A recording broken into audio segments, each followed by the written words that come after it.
Why? Why do I live in a puddle? At least it's a nice day. The sun is out. The birds are chirping. Spring is in the air. Anyway, I'm Jamie. This is Dead Dodge Garage, and this is the Winter 2024 State of the Fleet. No, I didn't hurt myself again. 2024 has been an absolutely crazy year for me and for the channel.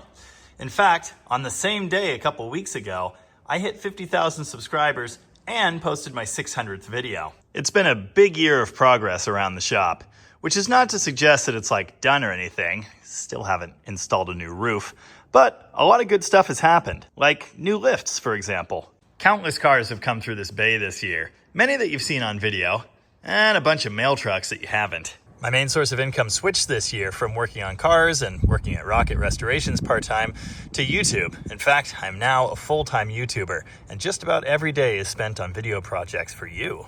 You're welcome. I launched YouTube memberships this year, and so far about 150 paid members have signed up. I can't thank you enough for your contributions to the channel. It's a big help. This summer I drove all the way to Tennessee to lose a drag race to Uncle Tony when I snapped an axle shaft in the Demon.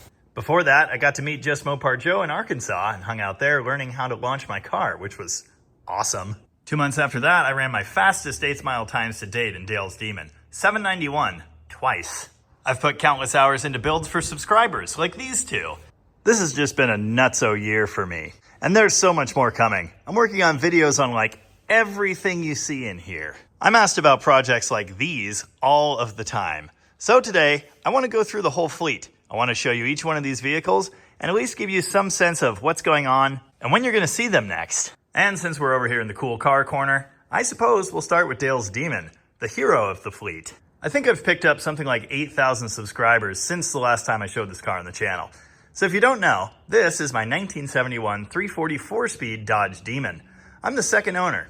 It's got like 87,000 miles, and it happens to be wearing almost entirely original paint. To this day, I'm occasionally asked why I call it Dale's Demon if it's actually my Demon. And that's because that's what this car always was to us. It's Dale's Demon. He ordered this thing special brand new and owned it for 51 years. So credit where credit is due. That's what I call it. That's what I'm always going to call it. However long it belongs to me. You'll notice I didn't say numbers matching 344 speed, but I do actually have the original 340. It's right here on a stand, and it currently needs a little bit of a minor rebuild. The biggest issue is a little bit of surface rust from sitting in the shop here. During the winters, it seasonally turns into a lake. So I'm gonna have to clean that up some. It will be getting fully restored, painted, detailed, and put back in the Demon at some point in the near future. Currently under the hood though, a 360, which I built out of used parts and random odds and ends. Used comp camshaft that's way too big. Ported Smog 360 heads. Used pistons and a quick hone job. In general, there is nothing special about this engine, and yet, it performs. If you go back and watch my drag racing videos with this car, then you'll see that this thing almost pulls wheelies. Almost. And it runs in the high 7s in the 8th mile, despite the fact that I was short shifting it and I haven't touched the timing or read a plug or tuned the carburetor or anything in like a year. Just Mopar Joe and I put some slicks on this car in Arkansas. It's now back on a set of brand new Nitto drag radials. Currently this car is in winter hibernation in the back of the shop here. I love to drive this thing from time to time when the weather is nice, but the last thing I want to do is accelerate the very minor rust issues by soaking the quarter panels and getting things all muddy during the crappy season. So here it sits. I do like to come back here and start it once every month or so, just to keep the juices flowing and make sure it's still happy. Many commenters over the years have marveled at the sound coming from the Budget 360 under the hood. If it wants to cooperate, I suppose I should play that for you now.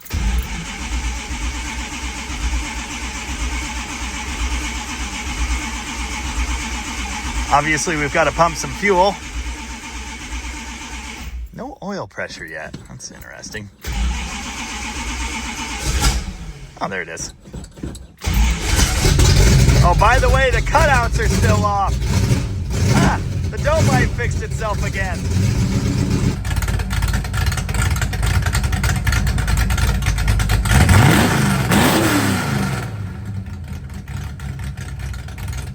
Now, if you want to see more on this car, I do have an entire Dale's Demon playlist over on my channel, so feel free to check that out. One of my favorite things in there, and indeed one of my favorite videos in general, is an interview with Dale himself relaying the history of this car. Now, I discussed in my last Demon drag racing video that my intention is to retire this thing from the drag strip. Sure, I'll take it out and run it every now and again, but I really don't need to beat this thing into submission. I don't need it to go any faster than it has, and in general, I want to save it for future generations. So to that end, I've removed the slicks, and I'm planning to put the 340 back under the hood. Before I do that though, I'm going to make one more video with this 360 under the hood.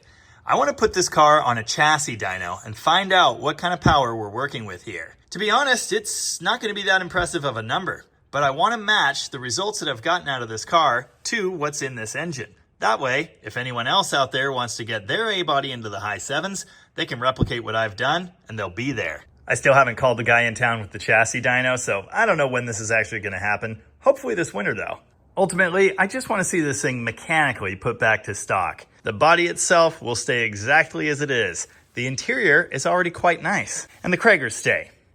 But mechanically under the hood, factory-ish is what I'm thinking.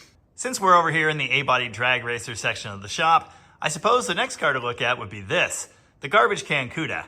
This is a 1966 Plymouth Barracuda, which continues to confuse people thanks to its 1966 Dodge Dart nose. I first acquired this car just over 10 years ago in the fall of 2014.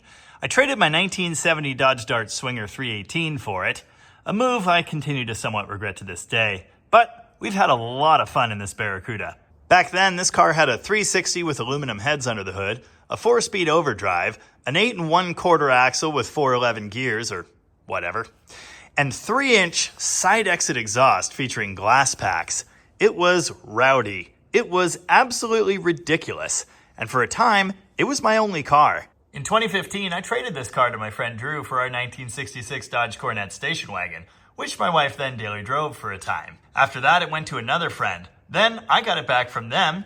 Then I sold it to another friend, who sold it to his brother, who finally sold it back to me. The second time I owned it was quite a while before I bought Dale's Demon, and my plan at that time was to turn the car into a drag racer. A dream I've yet to realize, but we're getting closer. The budget-built 360 under the hood of the Demon was previously in the garbage can Canuda, and it was always intended to go back in there. However, plans for the Barracuda kinda didn't happen fast enough, and I popped it into the Demon to go drag racing a couple of years ago. The smart and easy thing to do would be to pull that 360 out, drop it back in the Barracuda, and get ready to go to the track in a few months. But I've never really been one for doing things the smart and easy way. What I want to do instead is experiment with a high-performance 273 build. Not this 273. The actual 273 is currently at a machine shop. The goal is a modest number of horsepower from such a small cubic inch engine at a ridiculous screaming high RPM with dual quads on top, and just a general awesome spicy 70s flavor. Frankly, I care more about the spirit of this build and what it's going to look and feel like than what it ultimately does. And to that end, I've been hoarding all kinds of old hot rod parts, like, for example, this Moroso cable drive tack and the matching distributor, which is in this pile somewhere. The general plan is to take everything I've learned on the Demon and apply it to this car. It'll have a smaller engine and less horsepower, but it will also weigh substantially less. So it's going to be really interesting.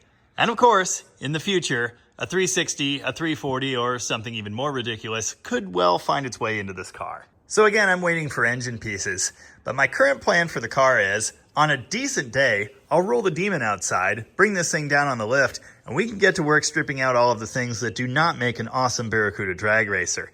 The back seat will be going into storage, what's left of the carpet, all kinds of other little things like that. Eventually this thing needs a roll bar, subframe connectors, and many other things to be race ready. And we'll get there. Up next is this, the 1968 Dodge Charger we call Corn Dog for some unknown reason. This is an original 383 two-barrel car, which appears to be numbers matching. Of course, there's no VIN on a low-performance 1968 383, but according to the build date, it seems to be right for the car. I dreamed of owning a 68 Charger for 15 years before I finally got my hands on this one. In fact, a Charger is what got me into cars and Mopars in general. This one is way nicer than I ever thought I'd be able to buy. It's not amazing by any means. It does have some small rust issues, which is typical of all Chargers. But it's very presentable. It looks nice, at least with all the dust knocked off. The last time I had this car on the channel, I was replacing the radiator. Before that, I had a weird tuning issue that I thought was like major mechanical stuff, but turned out to be nothing. During the nice season, I drive this thing a bit more than the Demon. Again, I would hesitate to describe it as a daily driver, and I do try to not get it wet. particularly because it has a vinyl top, and those things are well known to hold moisture against metal and do bad stuff. There are actually bubbles under this top over on the driver's side in the window channel. I don't want to talk about that. I haven't run this car in about a month either. Kind of smells moldy in here. Anyway, let's see if it wants to do 383 noises.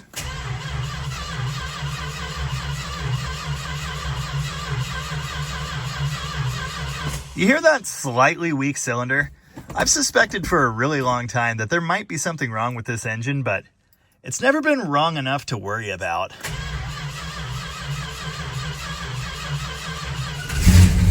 Yeah, fire's right up, so that's nice. There's a reason I swear by these Carter Edelbrock carburetors. They are just the best. You talk about the startability of fuel injection? Listen to this thing. It's dead cold, it's been sitting here a month. All I had to do was pump fuel up to that carb and it runs like this. And in case you were wondering, that is regular unleaded ethanol fuel. I still need to fix this. One bolt came loose on that pipe. Someone in a comment asked me the other day why I don't let things sit on a cold idle ever. I don't know what the hell they're talking about. I must have had hundreds of comments by now on the Soul Sounds 8-track. I wish that 8-track actually worked. It's on my list. Also on the list is replacing this stupid 90s Tastic stereo head that's in the glove box. I'd like to have one that actually works. That would be cool. And then if it was attached to speakers in the car, that also would be nice. Ooh, corn dog. At this point, this car really doesn't need anything. I have no idea what I'll have to do with it on the channel next.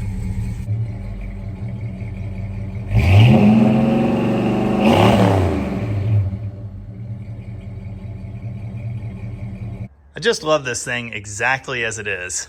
And again, it really doesn't need anything. The 383 is so great. It makes enough power, it gets enough fuel economy, it's smooth, it goes down the road, it'll do burnouts all day long. And that's why I'm not trying to shove a 426 Hemi in this car right now. Although believe me, I thought about it. With any luck, the next time we see this car, I'll be taking it on some crazy road trip. No idea when or where or anything like that, but it would be fun. Next up is my 69 Charger. I picked this thing up almost a year ago now, and it's been sitting right here, almost as you see it, that entire time. I get asked about this car a lot. In fact, and I'm not kidding, I just had a comment 10 minutes ago on the K-Car video saying, "Enough K-Cars! Get back to the A, B, and E bodies. When are we gonna see more 69 Charger?" Nothing at all has happened with this car since you last saw it on video. That was when Alan and I freed up the brakes and put the slots on it, which just seriously, massively improved the look. I'm so excited to work on this thing. And by so excited, I mean, I'm still kind of dreading doing all this metal work, so I haven't started on it. Much like the Barracuda, we're waiting for a decent day to get the 68 Charger out of the way, maybe shove it in this bay over here if it's not all full of mail trucks and customer cars, and then we can drop the 69 down and start removing the horribly rusty chunks of sheet metal. It does need a rear left frame rail repair. I found one of those under a 67 Coronet sedan at Rocket, so I'll be pulling that and we'll stick that in this car. Then a complete trunk floor, inner quarters, quarter skins, rear valance, corners, tail panel, etc. My vision for this car is more general mayhem than anything else, although with a bit more of an eye toward logging road destroyer. I love the look of the car, I just can't have all of this whole stuff. I need a little bit more structural rigidity for what I'd like to do. So to that end, we'll be repairing all of that rot, hopefully just fogging in the repairs with some more gray primer so it looks kind of sort of correct, at least after it seasons outside for a bit. And then Alan and I will be adding subframe connectors, upgrading the suspension, just generally getting this thing ready to raise hell. I've got a couple different engine options on the table. Both of them would be pretty great, frankly. Option one is this 440. I have everything to put it back together right here. Option 2 says 426 Hemi on it, and that is very exciting. Currently, the block is off getting repaired. No idea when that's going to get done or if it's going to get done successfully. We'll see. You'll be seeing more on the 426 very soon.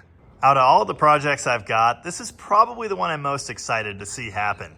Just understand, it's a giant, giant job. And even small jobs can take quite a while to get done around here, so don't expect to see more on this car anytime soon. While we're here, I suppose we'll touch on this real fast. Of course, this isn't my car, but it is a long-term resident in the shop and on the channel. This is Dylan Starts Sport. It's currently getting a 408 stroker and TKX 5-speed swap. Most of those important components are sitting right here under the car. Currently not attached because I'm still dealing with transmission fitment issues. I finally have the correct bolt-in transmission cross member from Silver Sport, but now that I have that, I can see that I need to cut away a little bit more of the car, so that'll be coming in the near future. I've also got a custom-built drive shaft for the car now, which means as soon as I get that transmission mounted, that'll go in, the cold case radiator will go in, the full TTI exhaust system will go in, and we can finally hear this thing roar to life. You may recognize the second early Barracuda in the shop. This is Gold member Dave's Survivor 65 Barracuda. I'm still working on the 273 under the hood. The first video on this car was very popular, and I'm currently in the middle of a second one. As you can see, some things have gone back together, but we don't exactly have a whole 273 just yet. In the near future, we'll get another episode on this thing once it's up and running again, and then I get to tackle things like brakes and probably a rear end swap and who even knows what else. Moving outside now, we can take a look at my most popular project by far. It's a 1981 Dodge Challenger, which is actually just a rebadged Mitsubishi. A very small number of people absolutely hate this 81 Challenger. Looking your way, Brady. Unfortunately for them, this car has gained me countless subscribers. It's made me thousands of dollars in ad revenue, and in general, people just love to see it. And I'm having a great time with it. At the end of the last video, it was stuck on the lift in the shop with a broken tie rod sleeve situation. As you can see, it's back outside now. I've got that solved and several more things coming before I wrap up the next installment. This car is a Japanese-built Mitsubishi, which has almost no relation to Chrysler Corporation in any way, except of course that they slapped their name on it. Personally, despite not being an actual Dodge, I find this car endearing in many different ways. For one thing, it's small, it's nimble, it's relatively light at 2,800 pounds. It is in fact rear-wheel drive, unlike the contemporary K-cars from Chrysler. And under the hood, it has a 2.6-liter Mitsubishi 4-cylinder, which is, in fact, a Hemi. It's a lot like an 80s Celica, but slightly worse. Parts are hard to get. It's a funky car. There's not as much information out there as on certain things, but in general, it's really good fun. Got distracted for a bit there, forgot where I was. Now it's raining again. I have zero intentions of becoming an all-80s Mitsubishi Dodge channel. And I certainly have no intentions of becoming an all-K-car channel. I shudder at the very thought, but I really enjoy this thing. And there's a great satisfaction available in making some horsepower with this little modest 4-cylinder. There are also a lot of lessons that could help other people in the future. So I'm going to keep on down that path. Bit by bit, you'll see me improve this thing and turn it into a fun car. I imagine you'll see another video on it in about a week with more mechanical repairs and nonsense. Just so we're all on the same page, I have no intentions of swapping in period Conquest Stereon turbo parts. If I build a turbo kit, it'll be from scratch. However, in the near future, I really want to make some naturally aspirated horsepower with it. Just like the rest of my projects, I have no goal in mind, and it's never going to set the world on fire. But it will be fun.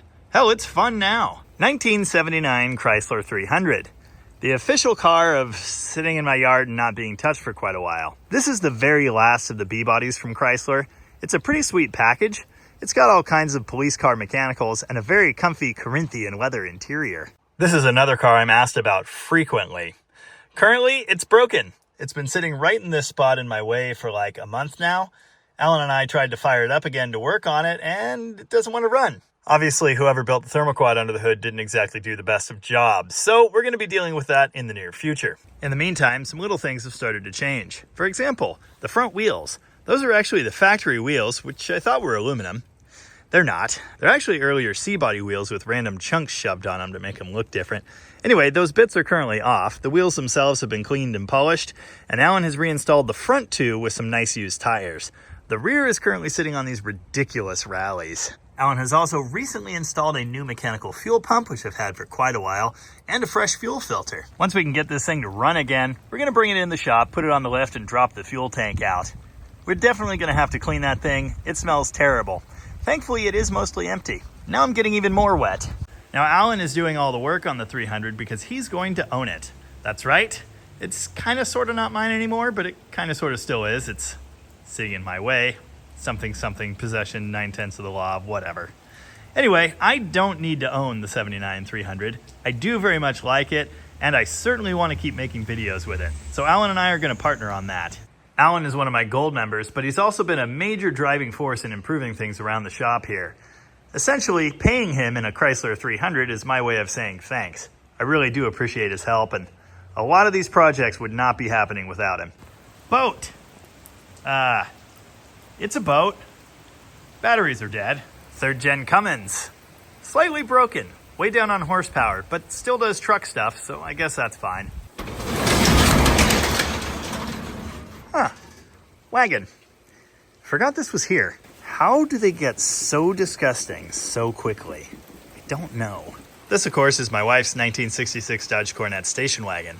The last time you saw it, we kind of reset the front end here with a fresh fender, fresh grille surround, and a home straightening job on the bumper, which I'm still pretty impressed with. This thing really looks a lot better than it has for years and years. Since that video, it has done nothing. It's pretty typical for the wagon, actually. There's still a giant hole in the floor, currently covered by a Subaru floor mat. Forgot that's where that went. Still needs gauges gone through, back window fixed, the hatch is messed up, etc. The plan for the wagon is to just slowly improve it until I eventually pass away. Oh yeah, my brother's Fury's here too. Not much has happened with that since he replaced his daily driver Impala with the 2020 Chevy Camaro. I have no idea what, if anything, is next for the Fury. It may end up sold. Ah, swept line row. Nothing at all has happened with any of these projects. The best one among them is my 1964 Power Wagon. This is powered by a 318 Poly, it's got a 4-speed, and of course it is 4-wheel drive, which is super cool. Unfortunately, it's totally messed up. The engine is in pieces. It had a broken ring, which was preventing the engine from rotating 360 degrees. Once I pulled out 2 pistons, I got the crank turning, which is great, but it needs a whole lot more. I actually sourced a good set of used original pistons, the correct bore size, a set of fresh rings, some bearings, all kinds of odds and ends. I've even got factory Chrysler gaskets for this thing. Unfortunately, at this point, the engine has sat open for so long, there's surface rust in bores and on the decks, and so I think this engine's just going to have to come out. I have no idea when I'm going to be able to do that. The smart thing to do might be to just pull the cab, actually. I've got a way better one. But I kind of like the turquoise, so I don't know. No idea what's going on with this, essentially. As is the case with many other projects, the parts are sitting right here in the shop in my way, and they will continue to do that for the foreseeable future. I desperately want another drivable Power Wagon, and I'd love to get this project happening. I just don't know when, you know? I don't have any enthusiasm for it right at the moment. The Gold 70 is exactly as it was at the end of the last video. I don't even know when that was. I traded this to my friend, but neither of us is in any great hurry for anything to happen with it, so here it sits. It's kind of sad, honestly. I bought this half of a 1965? 66? Don't remember. Dodge D400 truck with every intention of turning it into my ramp truck. Of course, now I've got a 92 D350 ramp truck, and I have no intentions of swapping that cab, so here this thing sits. It may find its way onto some other gigantic project, or the aforementioned 1964 Power Wagon. Don't know. There's actually a spare 318 Poly under that hood, and a spare 4-speed behind that. I bought this thing from Nick and Scott Lamb over at Lambinsky's Garage. Unfortunately, it doesn't have paperwork. It's out of some Dakota, North Dakota, I guess. And so its future prospects as being a truck itself are somewhat limited. You may have noticed this. This is the original hacked up flatbed off my 48 Power Wagon. The 48 is long gone, but not forgotten. I still have the flatbed here, which the young gentleman who bought it is supposed to come get. I also have the pump that was used during its time as a forest wildland fire truck. That's a cool piece of yard art. Oh, there is a giant tin can on wheels here. I'll be selling that this spring. It was never supposed to be a permanent resident, but here we are. I finally did a video on this 1964 Chevy Bel Air. This thing belongs to my friend Fitz, and it's been in the background of various videos around here forever and ever. The main point of that video was to get this thing sold, and I actually did have a commenter send me a deposit with every intention to come over and buy it. And then I never heard from him again, so it's still here. So this thing's still for sale. If you want to see more details on it, you can go back and watch the video I made. The asking price is $4,000. It's listed on Facebook Marketplace in Washington. You can email me at deaddodgegarage@gmail.com if you really want to own this thing. I'm happy to facilitate shipping it to you, or heck, I'd deliver it in Western Washington for very little. For the love of all that is holy, do not send me a deposit and then turn into a ghost. It's just Really annoying, actually. Ah, the Turbo Slant 6 Valiant project. Another of my favorites. I love this thing, but it keeps rewarding me for that love by irritating me and being broken. In the last video on this car, multiple commenters noticed I am a complete moron because I intentionally wired the ACES system incorrectly. Eventually, I was rewarded for that with a system that no longer works.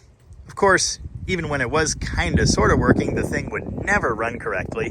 It would hardly start, and I had all kinds of issues with that. Yes, I am aware that the intake manifold design is terrible.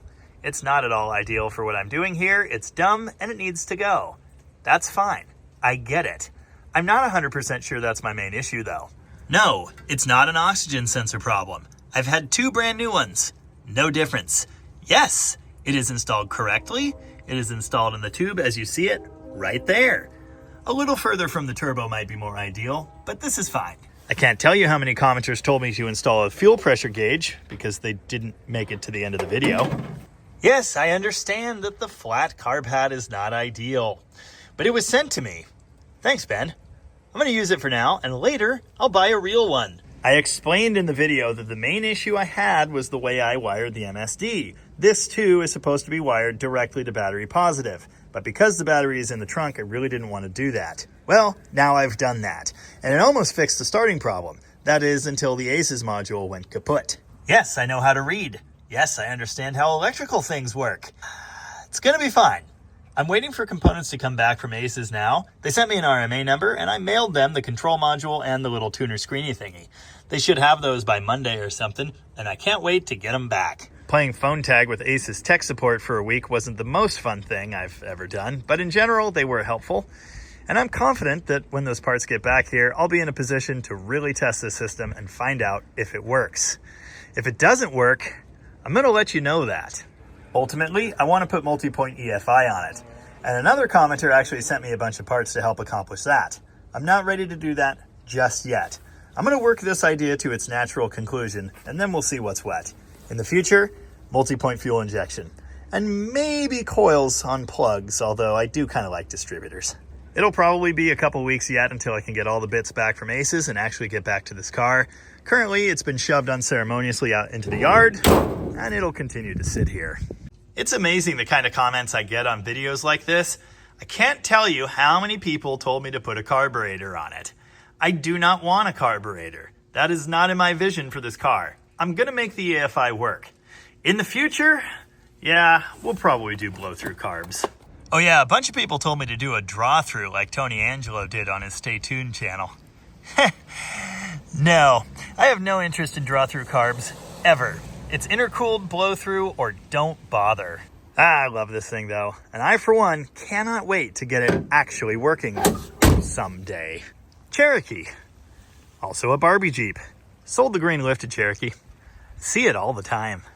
I'm still waiting on paperwork for this one. This one's kind of cool because it's a stick shift and it's all stocky and stuff.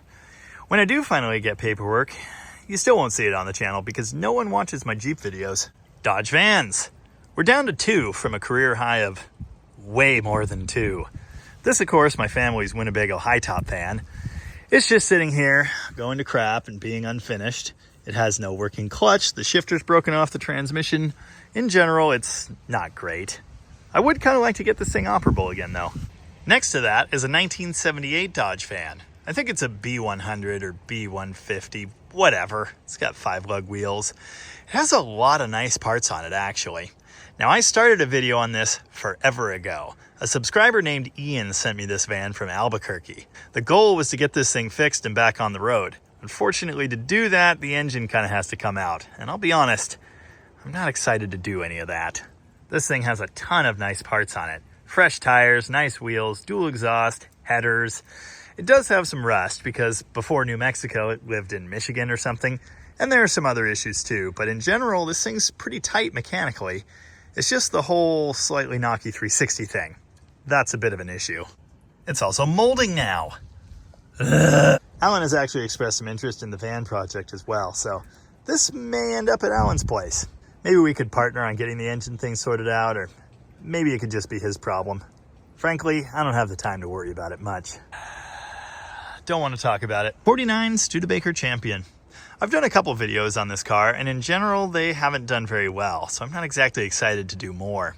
Currently, it is stuck here in a somewhat precarious position. I got this flathead powered Stude running in a previous video, and actually kind of sort of driving in a second previous video. However, it only ever ran on 5 cylinders, and the clutch is rusted solid, so you actually cannot take it out of gear when coming to a stop or anything like that, at least not without shutting off the car. It does have keys now, which made that situation a little bit easier to deal with. The issue with this car as it sits, with a totally not at all dead battery, that's cool, is that column shifter. Notice it's stuck in the downward position, like vaguely around 3rd gear. Well, actually the transmission's jammed in reverse, and I can't get it out of reverse. These things are shifted by this goofy little box under the hood, and I think that thing is now broken. I was attempting to break the clutch free again one day out here in the driveway, and let's just say that didn't go well. So I backed it into this spot, in reverse, right up to the edge of the slough. Can't get it out of reverse. Can't bump it anymore to try and knock the shifter loose, because, you know, there's a slough. So it's kind of stuck. I need to hook a truck or maybe the tractor to it, drag it out here in gear, jack up the back wheels, then unbind the shifter so it'll roll in neutral again, take that box thingy apart, hopefully rebuild that, and then get it movable again, at least to the extent that it was previously. At that point, perhaps we could drive it on the lift and remove the transmission to fix the clutch. Of course, my recent experience with Studebaker clutches is that they're kind of hard to find, but that's this whole other deal. The green 1978 Dodge D100. There's a really good chance I said this thing was a 77 in the video. I keep doing that. Anyway, I sold this to gold member Josh Jesh, and I'm building a spicy 360 for it as well. It's been quite a while since I made the video on this truck. Since then, I sold the canopy off of it, got the bed all cleared out, and just generally prepared for the build. Haven't really done anything else though. Well, that's where that went. The funny part in all of this is that the 318 has not only continued to run, but it's actually gotten a little bit better as time has gone on. I can rely on this thing to fire up and move around the yard, no problem. But it certainly is tired, it's a little smoky, and Josh wants some horsepower in here, so we're going to be getting to that sometime soon, I hope. I do happen to know he's looking for a replacement bird bath hood over there in whichever Dakota it is he lives in. Can never keep those straight. Next to Josh's truck is Jordan's 1979 W200 Power Wagon. This truck has been sitting here ever since we hauled it back from Idaho, where it exploded. Jordan actually started filming a video removing the engine from this thing. As you can see, it's nearly ready to come out. Unfortunately, he had to go back to Utah where he lives, and the truck is stuck here, partially in pieces, just waiting patiently. No idea when we're gonna get back to this. I'd really like to, though. Then we've got this poor thing, Mitchell's old 78 W100. As you can see, I've used this as a parts donor for multiple things at this point. The entire front clip and the doors went on the ramp truck, which we'll get to in a minute.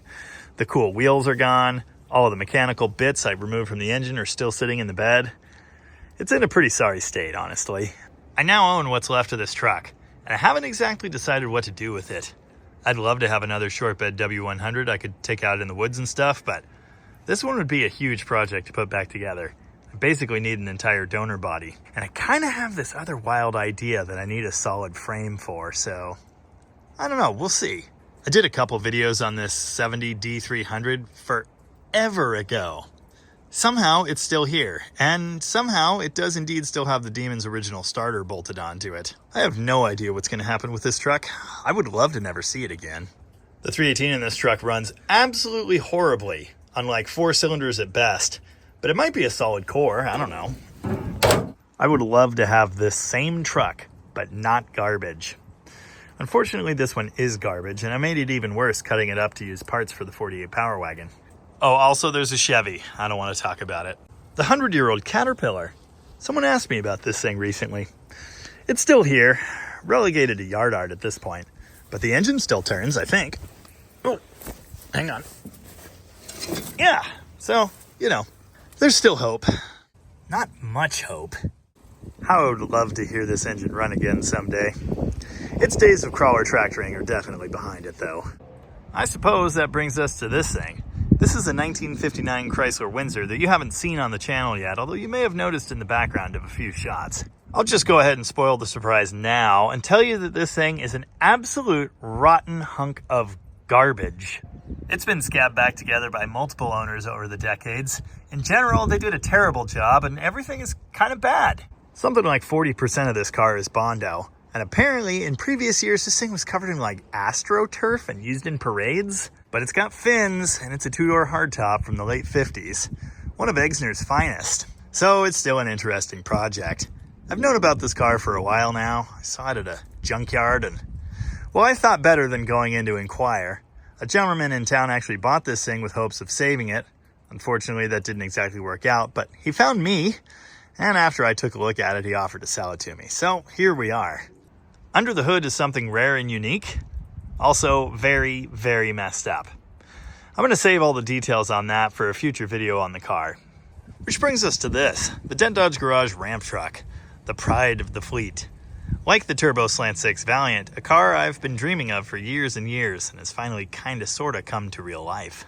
Essentially, this thing is exactly as you saw it at the end of the last video. It's just sitting around or putting in work, as the kids are saying. I have learned that the inside of the truck doesn't exactly stay dry. I know that's gonna come as a shock. I mean, I installed the windshield, so what did you expect? Because the truck has reached a vaguely usable state, I just keep using it. Nothing else has happened since the last video. Wow, that actually worked. Still don't have grid heaters. I think it's like 45 degrees today, so it starts no problem. Much lower than this, it might get a little grumpy. It hardly even smokes on a dead cold start like that. It's really impressive. The 12-valve Cummins engine is simply one of mankind's greatest accomplishments. It'll start like that, no problem, every time after sitting for months.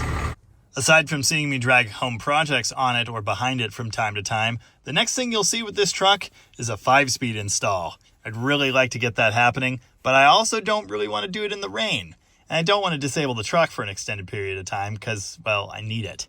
But I'm looking forward to getting that project happening, so sometime in the coming months, there should finally be a shifter sticking out of the floor here. And around that time, making the parking brake work might be a good idea. I absolutely love this thing I've created. This will be a permanent member of my fleet, and there will be many, many more things to come in the future. Oh yeah, and sometime soon, I'm going to 12-valve stick shift swap a crew cab tin grill truck for Tom. That'll be really neat too. 1964 Chrysler Newport. This thing has been sitting here so embarrassingly long, I think I showed it in this spot in the last State of the Fleet video. Just like the brown crew cab and the 91 Daytona Shelby and, well, formerly the 78 Power Wagon I took apart, this thing belongs to my friend Mitchell. And I have no idea how he has let me let it sit here for this long. But here it is. I've had every intention of doing something with this for a really long time. And I wish I had, because things are starting to get gross. The 361 big block under the hood ran pretty well, and it actually drove to this spot, no problem. Well, I say no problem. The brake booster's bad. I don't know if the brake hydraulics work at all. The tires are all constantly going flat, and these front ones rub on the fenders. I might do a video on this car. Maybe. Eventually. But if you want to own this thing, that would be great. $1,500. With a title. I did lose the keys, though. Anyway, shoot me an email. Yup, it's a Challenger. This 2018 base model V6 Challenger has been 100% reliable. I've almost hit 100,000 miles in this thing now. It's fast enough, it's comfortable enough, it's quiet enough, it's economical enough, it's attractive enough. It's certainly one of the cars of all time. I definitely still want to change these horribly curb-rashed and hideous wheels. And all of you people that said the Laufin tires were lousy, yeah, these things are absolutely worthless when it's wet out, but they are brand new, so I'm trying to get some use out of them. Ah, the trunk lid's super heavy with the spoiler on there. It falls on my head all the time, and the trunk's full of rainwater. Ha! I just dropped my phone and smashed it. So I guess that concludes the tour. Now you may have noticed one glaring omission from this video, and that would be my 1955 Imperial sedan. That's another car I get asked about all the time. People want to know what the heck is going on with it. In the first video I did on that car, an Imperious Revival, I got it running for Tom Hergert. And then, at some point toward the end of that, I decided that I should probably just buy the thing. So I did. And in a second video, I started working on it, getting it prepared for a trip home here. Obviously, I haven't finished that project yet. I have worked on it, but you haven't seen it. The last thing that happened was a set of shiny new tires were installed. And up next, I need to work through the fuel system, and then some issues with the electrical system need to be sorted out before I can finally drive it home. In fact, I'm sure there's a lot more than that, but at least it would be a good start. And still, my bag goes deeper. For example, at Alan's house, there's a 66 Fury 2-door we've never seen or talked about.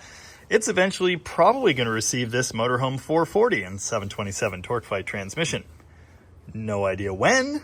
Tom also gave me the remains of a white 1967 Barracuda fastback and sold me, very cheaply, a Jaguar donor car. Like many other projects, it's going to be a long time till I can get started on it. I suppose I better wrap this video up before I break anything else important and expensive. Hopefully in the near future, you'll be seeing more videos on whichever of these fine automotive examples you appreciate the most. Until then, as ever, thank you very much for watching. And remember, buy the insurance for your phone. Just do it.